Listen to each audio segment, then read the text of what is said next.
Hello, my name is Kimberly Smith. I'm presenting Cultivating Change, a farm-based intervention program. According to a report by Harvard Medical, nearly two-thirds of U.S. adolescents have experienced anger attack that involve threatening violence or destroying property or engaging in violence towards others. Sometimes these attacks become severe or uncontrollable, and at that point, um, the youth can be diagnosed with intermittent explosive disorder. A big problem that we're having or we're seeing from what I've studied is that you can have a child who has intermittent explosive disorder, but they could even be in treatment for a full year.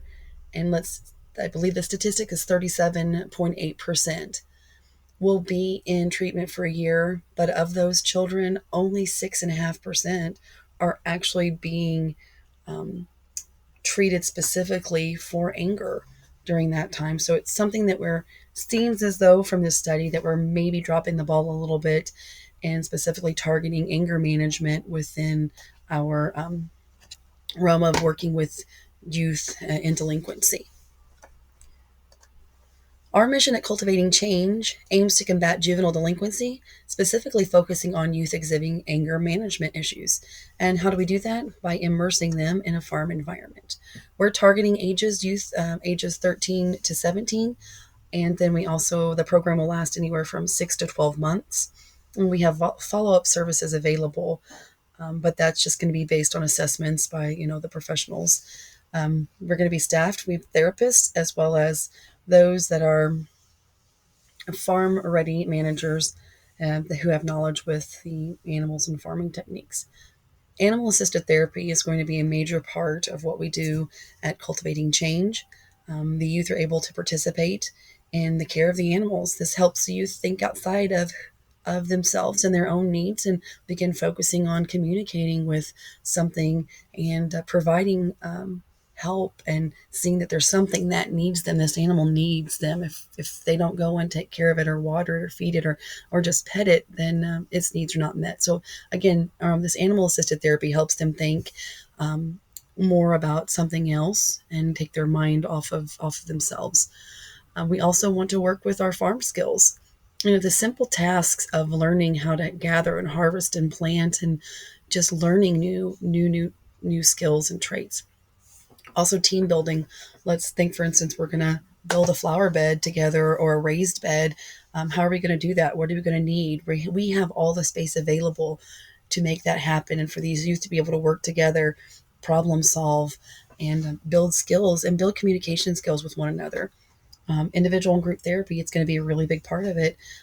They have to be able to express themselves and learn to work together as a group, but then also they're going to have that individual time where they can really focus on their goals and how they've adapted, how they've grown, what can they do to further help themselves, and just have some special one-on-one time with some counselors. We also want to build trust with teens.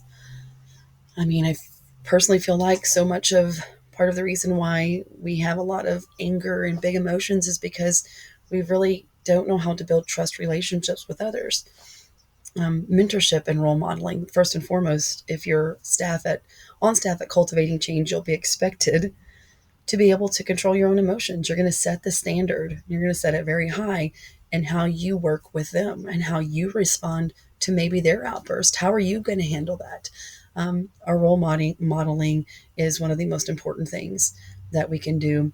We also have a mentorship program with our local community where we are able to partner with some professionals in the community and, people who can also role model but build the trust with an adult that's a safe person, that these youth can learn that there are people who you can trust.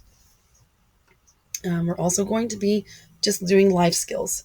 And we're going to get to the point where, they're going to start being older. They're going to need to know how to do resumes. They're going to be thinking about what do they really want to do with their lives. So as we get into the program with them, we're going to be able to focus more on life skills and, positive decision making, communication, things we've talked about, but these are going to be just some specific topics. Family involvement is absolutely crucial. If you can't It's going to be difficult to change the child if we can't get the families on board. They must learn to communicate with one another. Parents must learn how to control themselves. I mean, how can we expect your child to be able to control themselves if what they're seeing all the time is their parents losing their temper and acting out and destroying property themselves? So family workshops are going to be extremely crucial in supporting the family structure and supporting the children as they are at home and in that home environment. I have the reference listed for my information on the Harvard information that I shared earlier. You're welcome to reach out and contact me in any way. I'm excited about this program and what it means for the youth and how they can really get their hands on and learn more about taking care of plants, animals, but also learn about taking care of themselves and learning how to adapt emotionally, specifically with their anger as they are moving on through life and into society. Thank you for your time.